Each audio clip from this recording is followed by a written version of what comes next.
आपको भगवान पर भरोसा हो और आप हार जाएं, ऐसा तो हो ही नहीं सकता। इस कहानी में आज हम आपको बताने जा रहे हैं, सुनाने जा रहे हैं कि भगवान पर भरोसा अटूट होना चाहिए। वो आपको हर परेशानी का हल निकाल देते हैं। कहते हैं जब 10 रास्ते बंद हो जाते हैं तो एक रास्ता भी खुल जाता है नया। तो दोस्तों बने रहें हमारे चैनल सत्य और धार्मिक पर। नए हैं तो सब्सक्राइब कर लें, इस कहानी को एक लाइक अवश्य करें और कमेंट कर अवश्य बताएं यह कहानी आपको कैसी लगी। कहानी पुरानी है। एक पुरानी सी इमारत में एक वैद्य जी का मकान था। पिछले हिस्से में रहते थे और अगले हिस्से में दवाखाना खोल रखा था। उनकी पत्नी की आदत थी कि दवाखाना खोलने से पहले उस दिन के लिए आवश्यक सामान एक चिट्ठी में लिख देती थी। वैद्य जी गद्दी पर बैठकर पहले भगवान का नाम लेते और चिट्ठी खोलते। पत्नी ने जो बातें लिखी होती उनके भाव देखते, फिर उनका हिसाब करते, फिर परमात्मा से प्रार्थना करते कि हे भगवान, मैं केवल तेरे ही आदेश के अनुसार तेरी भक्ति छोड़कर यहाँ दुनियादारी के चक्कर में आ बैठ गया हूँ। वैद्य जी कभी अपने मुंह से किसी रोगी से फीस नहीं मांगते थे।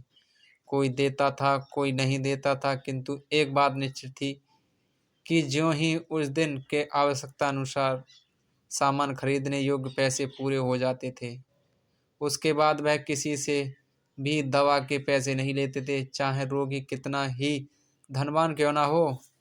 एक दिन वैद्य जी ने दवाखाना खोला। गद्दी पर बैठकर परमात्मा का स्मरण करके पैसे का हिसाब लगाने के लिए आवश्यक सामान वाली चिट्ठी खोली तो वह चिट्ठी को एकाटक देखते ही रह गए। एक बार तो उनका मन भटक गया। उन्हें अपनी आंखों के सामने तारे चमकते हुए नजर आए, किंतु शीघ्र ही उन्होंने अपनी तांत्रिकाओं पर नियंत्रण पा लिया।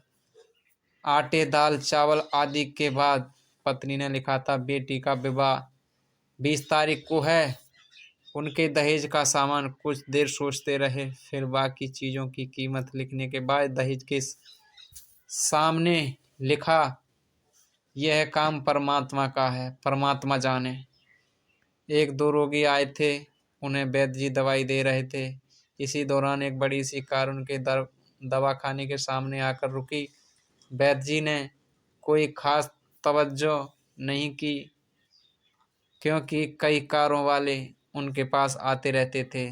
दोनों मरीज दवाई लेकर चले गए। वह सूटेज बुटेज साहब कार से बाहर निकले और नमस्ते करके बेंच पर बैठ गए। वैद्य जी ने कहा कि अगर आपको अपने लिए दवा लेनी है तो इधर स्टूल पर आएं ताकि आपकी नाड़ी देख लूं, और अगर किसी रोगी को दवाई लेनी है या लेकर जाना है तो बीमारी की स्थिति का हाल बताएं, वर्णन करें। वैद्य साहब कहने लगे, वैद्य जी आपने हमें पहचाना नहीं। मेरा नाम कृष्णलाल है, लेकिन आप मुझे पहचान भी कैसे सकते हैं, क्योंकि मैं 15-16 साल बाद आपके दवाखाने पर आया हूँ। आपको पिछली मुलाकात का हाल सुनाता हूँ, फिर आपको सारी बात याद आ जाएंगी। जब मैं पहली बार यहाँ आया था तो मैं खुद नहीं आया था। अब तो ईश्वर मुझे आपके पास ले आया था, क्योंकि ईश्वर ने मुझ पर कृपा की थी और वह मेरा घर आबाद करना चाहता था। इस तरह था कि मैं कार से अपने पैतृक घर जा रहा था। बिल्कुल आपके दरवाजे के सामने हमारी कार का पंचर हो गया। ड्राइवर कार का पहिया उतार कर पंचर लगवाने चला गया। आपने देखा कि गर्मी में कार के पास खड़ा था। आप मेरे पास आए और दवाखाने की ओर इशारा किया और कहा कि इधर आकर कुर्सी पर बैठ जाएं। धंधा क्या, अंधा क्या, चाहे दो आंखें, और कुर्सी पर आकर बैठ गया। ड्राइवर ने कुछ देर, ज़्यादा ही देर लगा दी। एक छोटी सी बच्ची भी यहाँ आपकी मेज के पास खड़ी थी और बार बार कह रही, चलो ना बाबा, मुझे भूख लगी है। आप उससे कह रहे थे कि बेटी थोड़ी धीरज धरो, चलते हैं। मैं यह सोचकर कि इतनी देर से आपके पास बैठा था और मेरे ही कारण आप खाना खाने भी नहीं जा रहे थे, मुझे कोई दवाई खरीद लेनी चाहिए ताकि आप मेरे बैठने का भार महसूस ना करें। मैंने कहा, वैद्य जी, मैं पिछले 5-6 साल से इंग्लैंड में रहकर कारोबार कर रहा हूँ। इंग्लैंड जाने से पहले मेरी शादी हो गई थी, लेकिन अब तक बच्चे के सुख से वंचित हूँ। यहाँ भी इलाज कराया और वहाँ भी, इंग्लैंड में भी, लेकिन किस्मत ने निराश के सिवा और कुछ नहीं दिया। आपने कहा था मेरे भाई, भगवान से निराश ना हो। याद रखो कि उसके कोख में किसी की कोई कमी नहीं है। आस, औलाद, धन, इज्जत, सुख दुख, जीवन मृत्यु, सब कुछ उसी के हाथ में है। यह किसी वैद्य या डॉक्टर के हाथ में नहीं है और न ही किसी दवा में होता है। जो कुछ होना होता है वह सब भगवान के आदेश से होता है। औलाद देना है तो उसी ने देनी है। मुझे याद है आप बातें करते जा रहे थे और साथ साथ पुड़िया भी बनाते जा रहे थे। सभी दवा आपने 2 भागों में विभाजित कर 2 अलग अलग लिफाफे में डाली और फिर मुझसे पूछकर आपने एक लिफाफे पर मेरा नाम और दूसरी पर मेरी पत्नी का नाम लिखवा कर दवा उपयोग करने का तरीका बताया। मैंने तब बेदिली से वह दवाई ले ली थी, क्योंकि मैं सिर्फ कुछ पैसे आपको देना चाहता था। लेकिन जब दवा लेने के बाद मैंने पैसे पूछे तो आपने कहा, बस ठीक है। मैंने जोर डाला तो आपने कहा कि आज का खाता बंद हो गया। मैंने कहा, मुझे आपकी बात समझ नहीं आई। इसी दौरान वह एक और आदमी आया। उसने हमारी चर्चा सुनकर मुझे बताया कि खाता बंद होने का मतलब यह है कि आज के घरेलू खर्च के लिए जितनी राशि वैद्य जी ने भगवान से मांगी थी वह ईश्वर ने उन्हें दे दी है। अधिक पैसे वो नहीं ले सकते।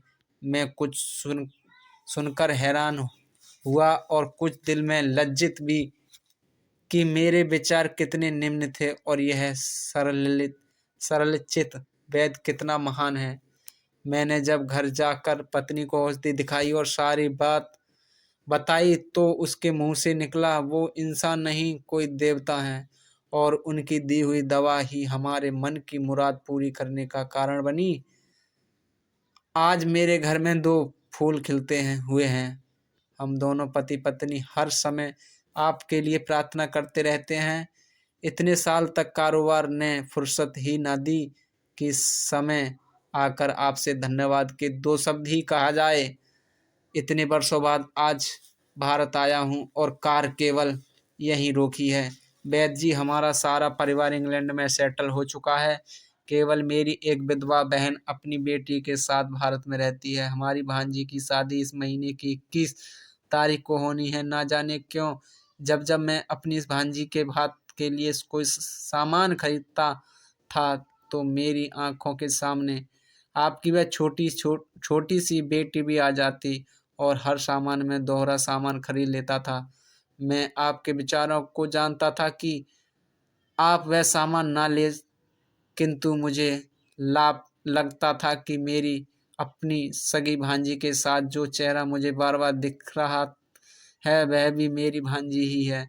मुझे लगता था कि ईश्वर ने इस भांजी के विवाह में भी मुझे भात भरने की जिम्मेवारी दी है। वैद्य जी की आंखें आश्चर्य से खुली रह गईं और धीमे आवाज से बोले, कृष्णलाल जी, आप जो कुछ कह रहे हैं मुझे समझ नहीं आ रहा कि ईश्वर की यह क्या माया है। आप मेरी श्रीमती के हाथ की लिखी हुई यह चिट्ठी देखिए। और वैद्य जी ने चिट्ठी खोलकर कृष्णलाल जी को पकड़ा दी। वहां उपस्थित सभी यह देखकर हैरान रह गए कि दहेज का सामान के सामने लिखा हुआ था, यह काम परमात्मा का है, परमात्मा जाने। कांपती सी आवाज में वैद्य जी बोले, कृष्णलाल जी, विश्वास कीजिए कि आज तक कभी ऐसा नहीं हुआ कि पत्नी ने चिट्ठी पर आवश्यकता लिखी हो और भगवान ने उसे उसी दिन उसकी व्यवस्था ना की हो। आपकी बातें सुनकर लगता है कि भगवान को पता होता है कि किस दिन मेरी श्रीमती पत्नी क्या लिखने वाली है, अन्यथा आपसे इतने दिन पहले ही सामान खरीदना आरंभ न करवा दिया होता। परमात्मा ने, वाह भगवान वाह, तू महान है, तू दयावान है। मैं हैरान हूँ वह कैसे अपने रंग दिखाता है। वैद्य जी ने आगे कहा, संभाला है, एक ही पाठ पढ़ा है कि सुबह परमात्मा का आभार करो, शाम को अच्छा दिन गुजरने का आभार करो, खाते समय उसका आभार करो, सोते समय उसका आभार करो। तो दोस्तों ये कहानी बहुत अच्छी है। इसे